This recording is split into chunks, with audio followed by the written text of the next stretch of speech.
ఢిల్లీలో రాహుల్ గాంధీ ఖర్గేతో సీఎం రేవంత్ భేటీ అయ్యారు. కొత్త మంత్రుల శాఖల కేటాయింపుపై చర్చిస్తున్నారు. ఇక ఎస్సీ వర్గీకరణ, బీసీ కులగణన సభల తేదీలపైన చర్చ జరుగుతోంది. బహిరంగ సభలకు రావాలని రాహుల్ ఖర్గేకు ఆహ్వానం పలికారు రేవంత్. ఎన్డీఏ వైఫల్యాలను ప్రజల్లోకి తీసుకువెళ్లే అంశంపై ముఖ్యమంత్రులకు కాంగ్రెస్ అధిష్టానం దిశానిర్దేశం చేస్తోంది.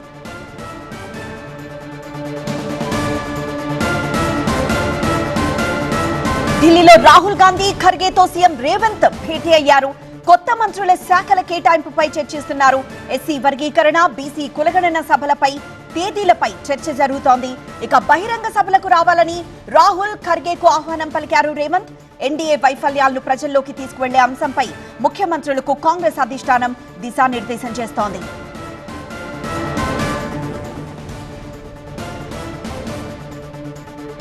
మరింత సమాచారం మా బ్యూరో చీఫ్ గోపి లైవ్ ద్వారా అందిస్తారు. గోపి, ప్రస్తుతం రేవంత్ తో పాటు ఇంకా ఎవరెవరు ఈ భేటీలో పాల్గొనబోతున్నారు? ఈ భేటీలో ముఖ్యంగా ఏ అంశాలు చర్చకు రాబోతున్నాయి?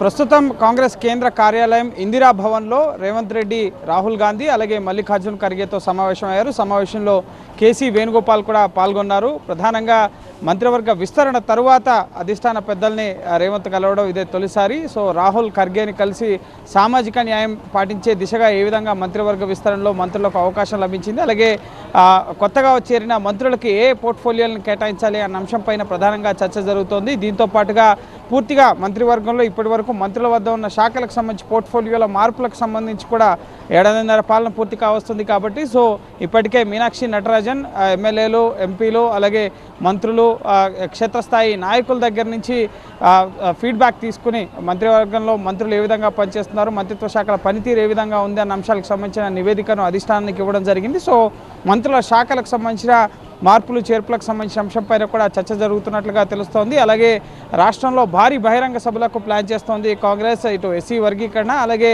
బీసీ కులగణన రిజర్వేషన్లు 42% పెంచుతూ తీర్మానం కేంద్రానికి పంపించడం. సో ఈ అంశాలకు సంబంధించి భారీ బహిరంగ సభలు ఏర్పాటు చేయబోతున్నాం. దానికి ఖర్గే అలాగే రాహుల్ గాంధీ తేదీలను తీసుకుని ముఖ్యంగా దానికి సంబంధించిన ఏర్పాట్లపైన కూడా ఈ సమావేశంలో చర్చించబోతున్నారు. అలాగే ఈ కులగణన అంశానికి సంబంధించి కేంద్రం వచ్చే జనగణనలో కులగణన చేయాలని చెప్పి నిర్ణయం తీసుకుంది. కాబట్టి సో దీన్ని ఒక రోల్ మోడల్గా తీసుకోవాలని చెప్పి ఇటు కర్ణాటకకు సంబంధించిన CM Siddaramaiah, deputy CM DK Shivakumar అలాగే హిమాచల్ ప్రదేశ్కు సంబంధించిన కొందరు ఇన్ఛార్జీలు కూడా ఉన్నారు. సో వాళ్ళకు కూడా కొంత దిశానిర్దేశం చేస్తున్న పరిస్థితి. మోడీ 11 ఏళ్ల ప్రభుత్వ పాలనా వైఫల్యాలను ప్రజల్లోకి ఏ విధంగా తీసుకెళ్లాలి, దానికి సంబంధించి ఎటువంటి కార్యక్రమాలు రూపొందించాలి. ఎందుకంటే కేవలం ఈ 3 రాష్ట్రాల్లోనే కాంగ్రెస్ అధికారంలో ఉంది. కర్ణాటక, ఇటు తెలంగాణ అలాగే హిమాచల్ ప్రదేశ్. సో ఈ రాష్ట్రాల్లో ముఖ్యంగా అధికారంలో ఉన్నారు కాబట్టి అలాగే దేశవ్యాప్తంగా ఒక చర్చ జరిగేందుకు మోడీ పాలనా వైఫల్యాలపైన కార్యక్రమాలు నిర్వహించే అంశంపైన కూడా దిశానిర్దేశం చేస్తుంది. సో ఈరోజు సాయంత్రానికల్లా కొత్త మంత్రులకు శాఖల కేటాయింపు అలాగే పాత మంత్రులకు సంబంధించి